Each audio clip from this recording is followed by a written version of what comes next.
या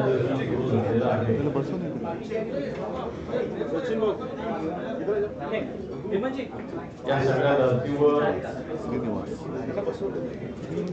कालच विरोधी पक्षांनी सरकारच्या वतीनं आधी चहा पानावर बहिष्कार घातलेला होता आणि याला कारणही अनेक आहेत आणि या सगळ्या कारणांचा आवाज गेला. या सगळ्या हॅलो हॅलो हॅलो या सगळ्या कारणावर पत्रकारांशी बोलण्यासाठी, कारण हे सरकार येऊन 2 वर्ष होत असताना हे सरकार कशा पद्धतीने या राज्याच्या विरोधात, शेतकऱ्यांच्या विरोधात, कष्टकऱ्यांच्या विरोधात, युवकांच्या विरोधात आहे. भ्रष्टाचारी टक्केवारीचं हे सरकार आहे. मग त्या विषयावर या अधिवेशनात महाविकास आघाडी असेल, शिवसेना असेल, कशा पद्धतीनं भूमिका मांडणार आणि शेतकऱ्यांची आणि ओव्हरऑल महाराष्ट्राची सद्यस्थितीवर आपल्याशी संवाद साधण्यासाठी शिवसेना पक्षप्रमुख माननीय उद्धवजी ठाकरे साहेब आज शिवालयात आलेले, सोबतच शिवसेना नेते, विधानसभेचे सदस्य माननीय आदित्यजी ठाकरे साहेब, सुनीलजी प्रभू, अजयजी चौधरी, सचिन भाऊ, सर्व आमदार मंडळीत आहेत, नितीनजी आहेत, उदयजी आहेत, कैलासजी आहेत, लटकेताई आहेत, ठाकरेताई आहेत. मी सगळ्यांचं स्वागत करतो आणि माननीय उद्धवजी ठाकरे साहेबांना विनंती करतो की आपण पत्रकारांशी संवाद साधावा.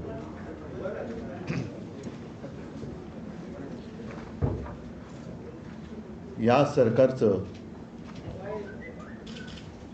निरोप घेण्याचं अधिवेशन आजपासून सुरू झालेलं आहे. संपूर्ण महाराष्ट्र या सरकारला बाय बाय सरकार म्हणते, खोके सरकारला बाय बाय म्हणते. साहजिकच आहे की या निरोपाच्या अधिवेशनात सरकारकडनं काही घोषणा होण्याची शक्यता आहे. उद्याच कदाचित त्याबद्दल काही घोषणा होतील. साधारणतः प्रथा अशी असते की दरवर्षी केंद्रात आणि प्रत्येक राज्यात अर्थसंकल्प मांडला जातो, सादर केला जातो आणि त्या अर्थसंकल्पाच्या अनुषंगाने ज्या योजना अथवा घोषणा त्याच्यामध्ये समाविष्ट केलेल्या असतात त्याच्यासाठी आर्थिक तरतूद केली जाते. अर्थसंकल्प एका बाजूला जो काही घोषणांचा पाऊस पडेल हा गाजर संकल्प असणार आहे, कारण निधी खर्चच होणार नाही. घोषणा आजपर्यंत खूप झाल्या. घोषणांचा पाऊस आणि अंमलबजावणीचा दुष्काळ हे यापूर्वी सुद्धा मी म्हटलेलं आहे.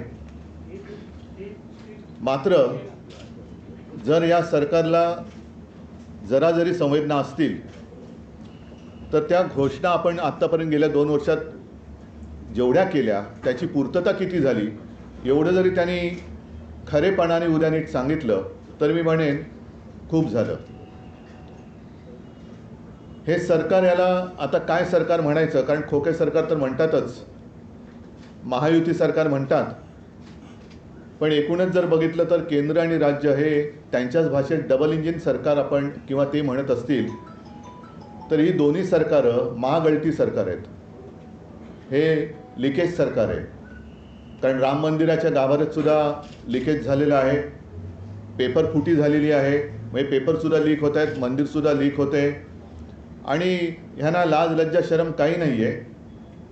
आम्ही काही प्रश्न विचारले किंवा विषय त्यांच्यासमोर मांडले तर ते उलटे आमच्यावरती आरोप करतात.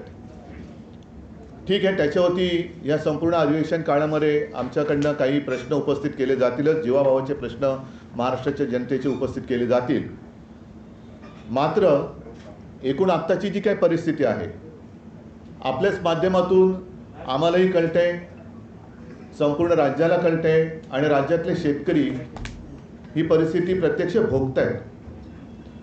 ज्या काही बातम्या येत आहेत ही आता गेल्या आठवड्यात टाइम्स ऑफ इंडियामध्ये आलेली बातमी आहे.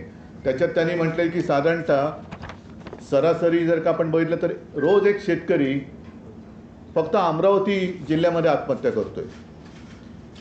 एकूण तुम्हाला सर्वांना आठवत असेल की हे घटनाबाह्य सरकार जेव्हा अस्तित्वात आलं तेव्हा घटनाबाह्य मुख्यमंत्र्यांनी जाहीर केलं होतं की यापुढे राज्यातील एकही शेतकरी आत्महत्या करणार नाही. त्यांच्यापुरतं ठीक आहे, कारण त्यांची पंचतारांकित शेती आहे, असा राज्यात नव्हे देशात दुसरा कोणताही शेतकरी नसेल की जो हेलिकॉप्टरने स्वतःच्या शेतात जातो आणि पंचतारांकित शेती करतो. विशेषतः अमावस्या पौर्णिमेला वेगळं पीक काहीतरी काढतात असं माझ्या कानावर आहे. मात्र शेतकऱ्याची हालत गंभीर आहे. आज सुद्धा अजूनही पावसाने ओढ दिलेली आहे. पाऊस म्हणावा तसा सुरू झालेला नाही आहे. महाराष्ट्रात अनेक तालुक्यांमध्ये अनेक गावात आज सुद्धा टँकरने पाणी पुरवठा करावा लागतोय. त्याबद्दल यांना कुठेही संवेदना नाही.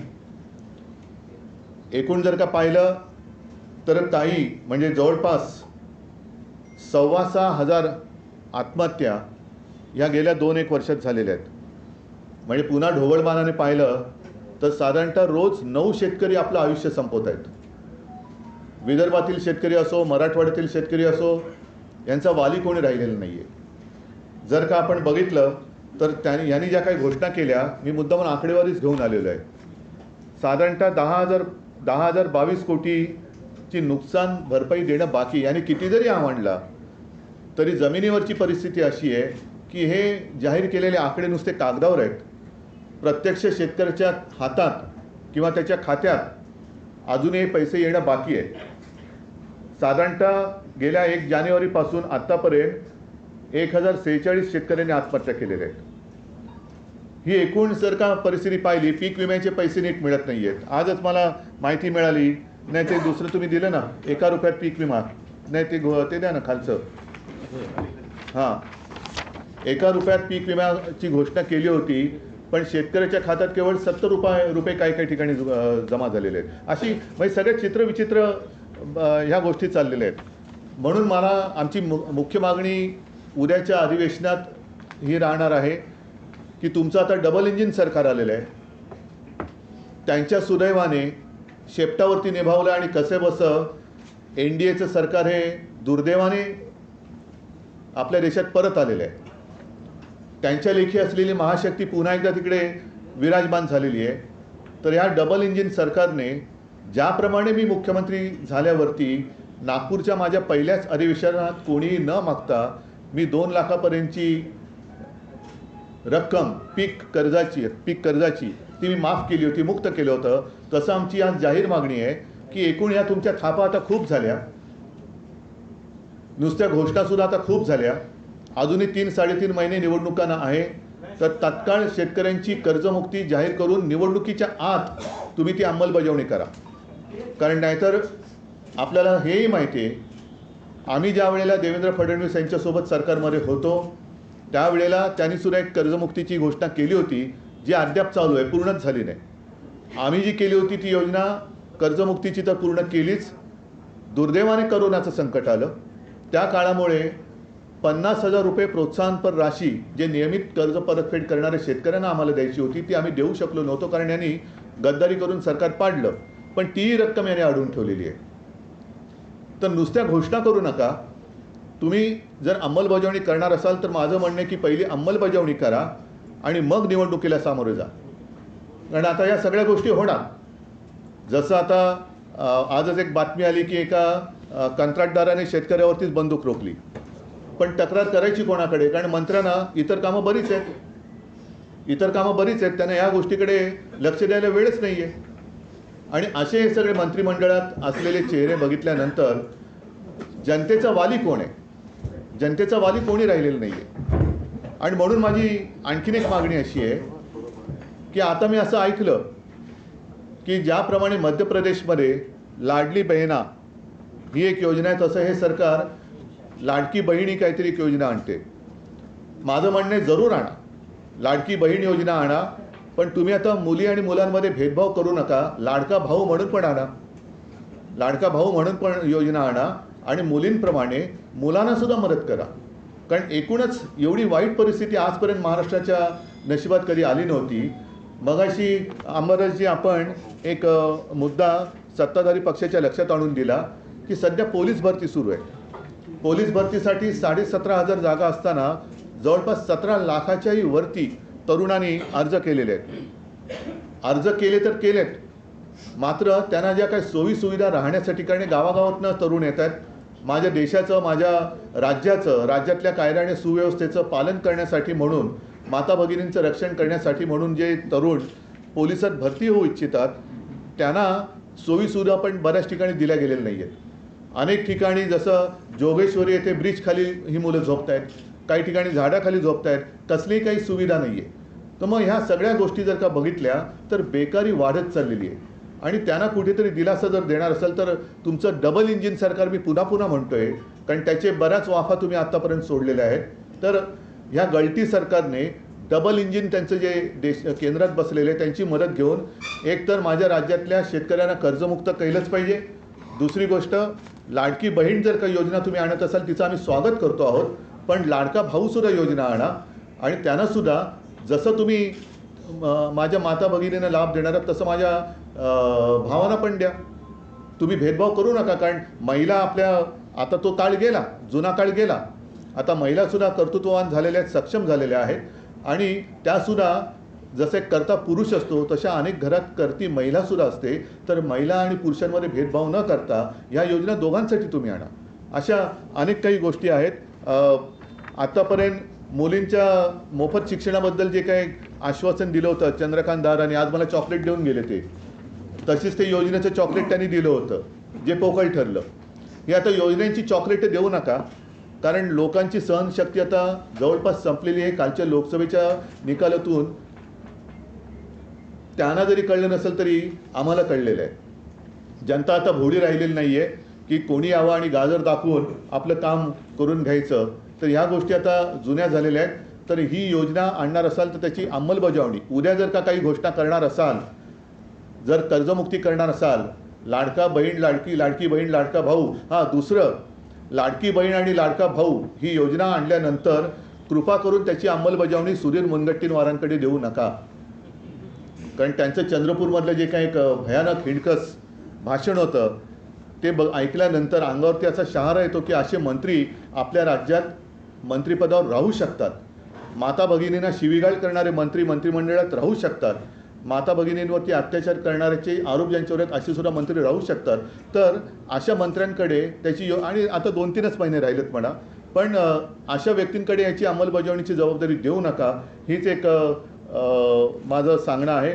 दुसऱ्या बऱ्याच गोष्टी आहेत त्या मी तुमच्या प्रश्नाच्या उत्तरामध्ये येतील त्याच्याप्रमाणे सांगेन. उल्लेख केला, तुम्ही पेपर गळतीचा उल्लेख केला, पण देवेंद्र फडणवीस असा आरोप केला की उद्धव ठाकरेंचे सरकार असताना त्यांच्याच काळ जास्त पेपर फुटले. ते जे नरेटिव्ह हा शब्द आणल्याने तो हाच नरेटिव्ह आहे. एक तर तुम्हाला सगळ्यांना कल्पना आहे की माझ्या काळामध्ये करोना होता. एकाच बाबतीमध्ये जेव्हा आम्हाला पेपर फुटीची शंका आली तेव्हा ते आम्ही ताबडतोब ऑनलाईनचा तो विषय होता, आम्ही रद्द करून परत परीक्षा घेतली होती. पण त्यानंतर परीक्षा कोणत्या झाल्या की ज्याच्यात पेपर फुटले? तर हे खोटं नरेटिव्ह म्हणतात, ते यालाच म्हणतात.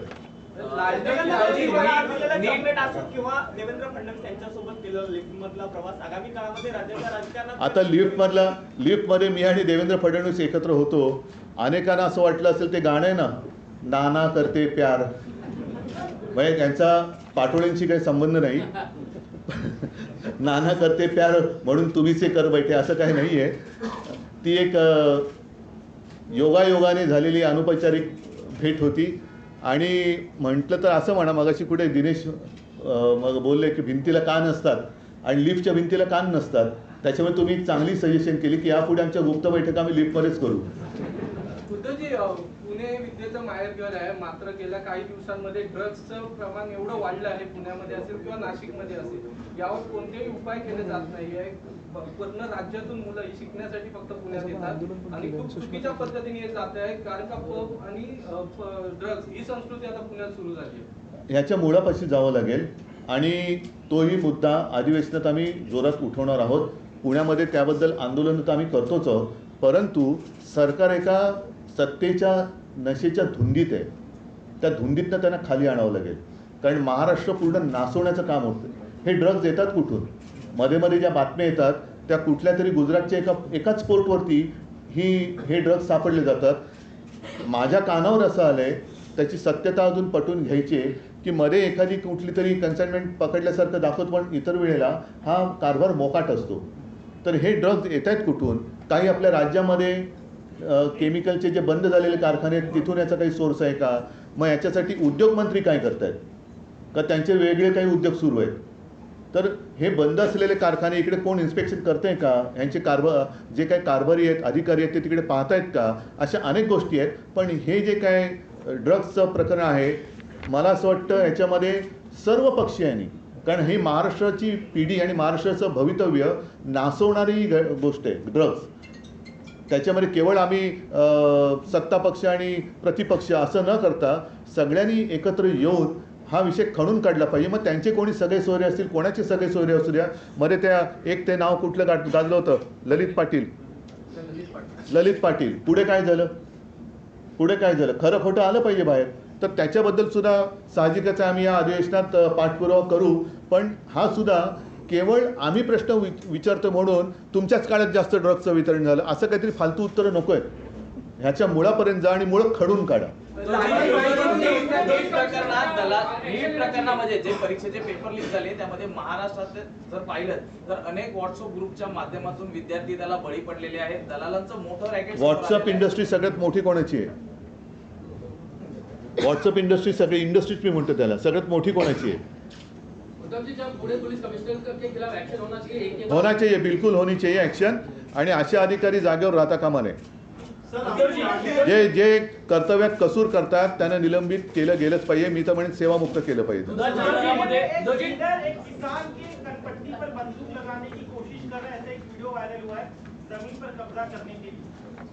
पुणे में ना, वही तो मैंने बात कही. और हमारे जिन्होंने मुझे चॉकलेट दिया आज, शायद आप भी थे, चश्मे दिन गवाह, तो आप भी थे.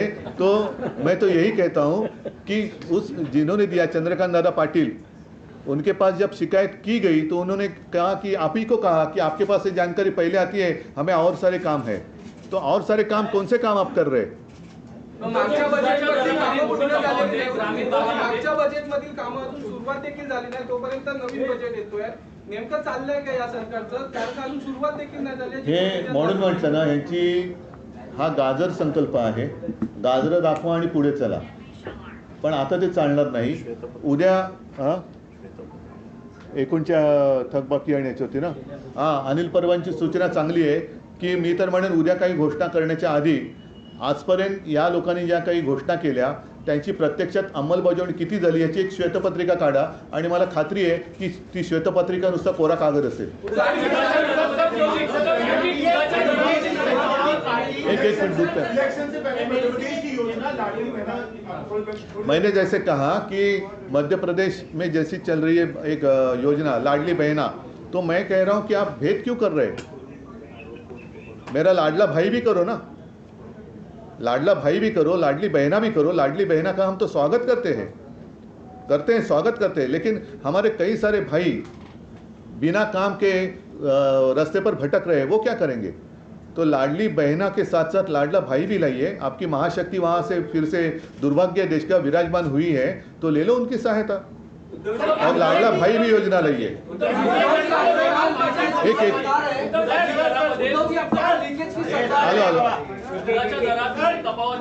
ग्रामीण भागात शेतकऱ्यांना 27 रुपये दूध मिळत आहे, भाव मिळतो दादा. मात्र मुंबईमध्ये 54 ते 55 रुपये नाही. आज मला जी माहिती मिळाली की दुधाची भुकटी सुद्धा ही जवळपास इम्पोर्ट ड्युटी कमी किंवा माफ करून आयात केली जाते. त्याच्यानंतर दुधाची भुकटी पावडर, दूध पावडर ही आयात केली जाते. मी जेव्हा मुख्यमंत्री होतो तेव्हा आपण ती भुकटी ही आपल्या कुपोषित बालकांना मोफत वाटण्याची एक योजना आणली होती. आता ती आयात करावी लागते. आणि इथे तर दुधाचे भाव म्हणजे दूध उत्पादक जे शेतकरी आहेत त्यांच्या पोटावरती पाय हा. जसं कांदा उत्पादकांना तुम्ही निर्यात बंदी केली, तसं या शेतकऱ्यांचं दूध किंवा दुधाची पावडर याची काही हे न करता तुम्ही त्यांना आयात शुल्क कमी किंवा रद्द करून, ते आता कन्फर्म करतो मी, आयातीची परवानगी दिली जाते. त्याच्यानंतर सूर्यफूल आणि मोहरीचं पण जवळपास 3 लाख टन तेल हे आयात शुल्क न लावता हे आपण आणतोय. मग हेही शेतकरी मेले. मग एक सरकार आहे कोणाचं?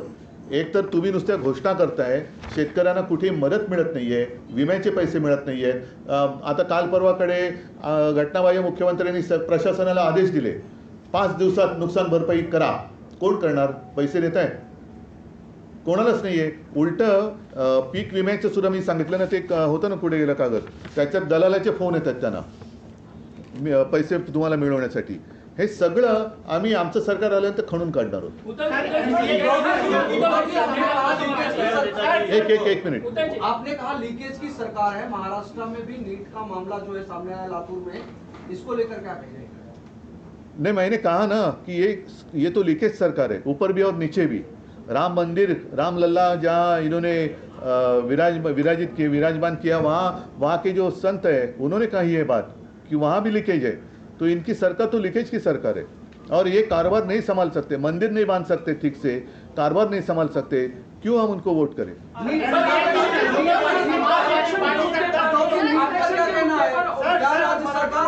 आरक्षण के मुद्दे पर ओबीसी और मराठा आमने सामने है.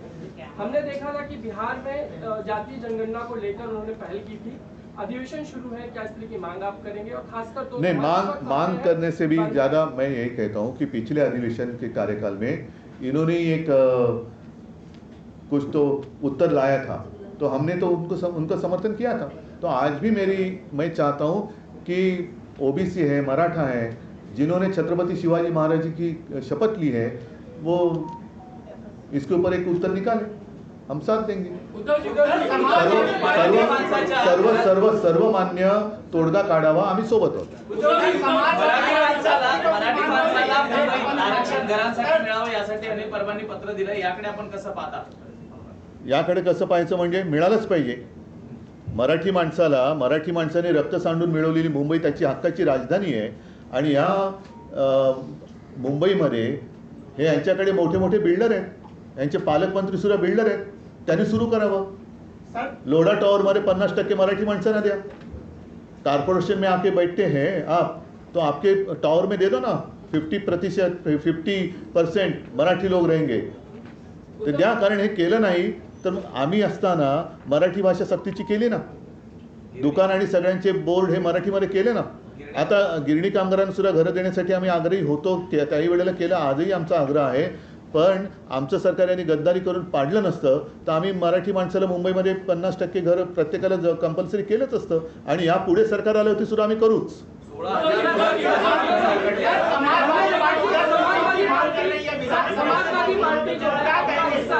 समाजवादी पार्टी आपका हिस्सा है, वो मांग कर रहे हैं कि 5% आरक्षण जो महाविकास उस वक्त आघाड़ी सरकार ने दिया था, वो हमारी मांग मान ली जाए तो ही आगे जाकर आपके साथ काम कर पाएंगे. यह बुआसी मार्गी की मांग है. पहले प्रधानमंत्री जी क्या करना चाहते हैं, क्या करेंगे? चंद्रबाबू ने जो की है बात, क्या उनका समर्थन मोदी जी कर रहे हैं क्या, नीतीश जी का कर रहे हैं क्या? तो वो ऊपर वाले क्या करते हैं वो देखेंगे. उद्धव जी संजय राऊत असं म्हणत आहे की आगामी विधानसभा निवडणुकांच्या पार्श्वभूमीवर महाविकास आघाडीने मुख्यमंत्री पदाचा चेहरा जाहीर केला पाहिजे. मुख्यमंत्री पदाचा चेहरा न जाहीर करता सामोरं जाणं माझं पहिलं मत असं आहे. प्रश्न घेतो आणि लोकसभेला उद्धव ठाकरे यांनी जे काम केलेलं आहे ते महाराष्ट्राने पाहिलेलं आहे. बरोबर आहे. पहिल्या प्रथम महायुतीमध्ये त्यांच्या अपयशाच्या धन्याचा चेहरा समोर येऊ द्या, कारण ते एकमेकाकडे बोटं दाखवते, तुमच्यामुळे आम्ही पडलो, त्यांच्यावर तो चेहरा येऊ द्या. आमचा महाविकास आघाडीचा चेहरा योग्य वेळेला आम्ही आणू आणि आमच्या महाविकास आघाडीचा चेहरा माझा महाराष्ट्र आहे. त्याच्यामुळे पहिलं मला वाटतं आमच्या वर्धापन दिनाच्या भाषणात बोललो, वाजवले ना 12 आता जाऊ द्या ना घरी.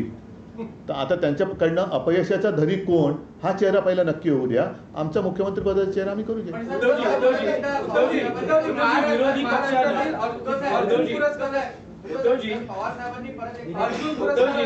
अर्जुन पुरस्कार, शिवछत्रपती पुरस्कार हे महत्त्वाचे पुरस्कार महाराष्ट्रातील आंतरराष्ट्रीय खेळाडूंना दिले जातात. त्यांची थेट नियुक्ती शासनाच्या नोकरी संदर्भात केली होती, मात्र गेली 7 वर्ष झाली त्यांच्या नियुक्त्या झाल्या नाहीत. त्या खेळाडूंना आता आपले पदक परत करण्याची वेळ आली आहे. बघा, हे ज्या गतीने सुरत, गुवाहाटी, गोवा पळाले तर त्यांनाच आता एक चांगला पुरस्कार या निवडणुकीत जनता देईल, पळपुटा पुरस्कार. आणि त्याच्यानंतर हे त्यांच्या हक्काचे जे कर्तृत्वाचे पुरस्कार आहेत ते आमचं महाविकास आघाडीचं सरकार आल्यानंतर आम्ही जरूर त्यांचा आदर मानतो.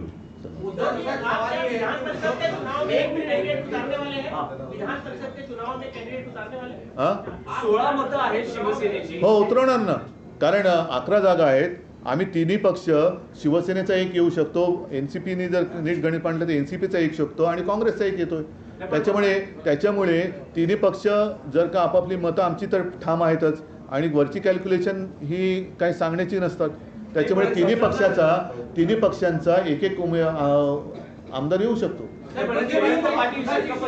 जयंत पाटील जर का एनसीपी त्यांच्याकडनं देत असेल तर जयंत पाटील पण निवडून येऊ शकतात. शिवसेनेचं एक येऊ शकतो आणि काँग्रेसचं एक येऊ शकतो. शिवसेनेकडे 16 मतं आहेत, एनसीपीकडे 13 आहेत आणि काँग्रेसकडे 44 आहेत. साधारण 23.5. आता या सगळ्या गोष्टी मी आता उघड करून सांगितल्या तर निवडणूक कशी लढू मी? म्हणून मी सांगितलं की गणित आमचं पक्का आहे. 11 जागांमध्ये एक काँग्रेसचा तर येतोच, एक शिवसेनेचा येतो आणि एक राष्ट्रवादीचा पण येतो. आता बिनविरोध आता आम्ही लढतोय आणि 11ची जेव्हा आम्ही 3 एकेकाची खात्री घेतोय त्यावेळेला साहजिकच आहे त्यांची मतं कशी सांभाळायची त्यांच्यासमोर प्रश्न आहे. कारण सगळे आता या लोकसभा निवडणुकीनंतर हालचाली बऱ्याच सुरू झालेल्या आहेत. चला ठीक आहे, एक थांबून एक मोफत शिक्षणाचं हा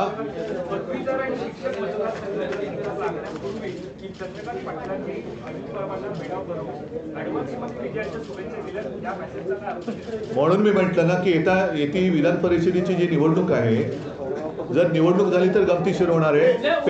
पेढे गुप्तपणाने कोण कोणाला भरवते ते तुम्हाला कळेल. ठीक आहे चला, नाही पक्षाचा असेल आणि सगळ्यांना धन्यवाद देतो. आजपासून ह्या महायुतीच्या किंवा महागळती सरकारच्या निरोपाच्या अधिवेशनाची सुरुवात झालेली आहे.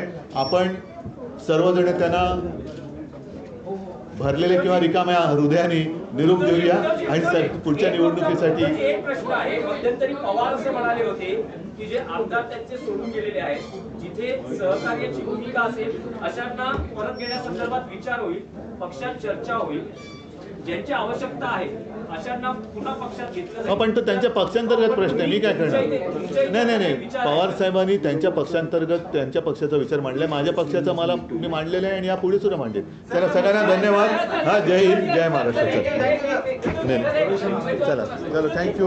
हा, जय महाराष्ट्र. जरा एक आपण जरा थांबा. पालघर जिल्ह्याचे काही प्रवेश आहेत, आपण थांबलात तर माझी विनंती आहे. 2 मिनिटचा प्रवेश होता. चला बोलवा पुढे. हे माईक आपल्याला अल्पप्रमाणाची व्यवस्था आहे. प्रवेश झाल्यानंतर अल्पप्रमाणाची व्यवस्था आहे. आपण सगळ्यांनी हे सगळे माईक काढा ना, माईक डिस्कनेक्ट करा ना.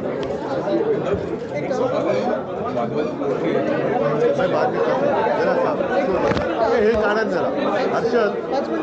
ठीक आहे, आलो परत येतो.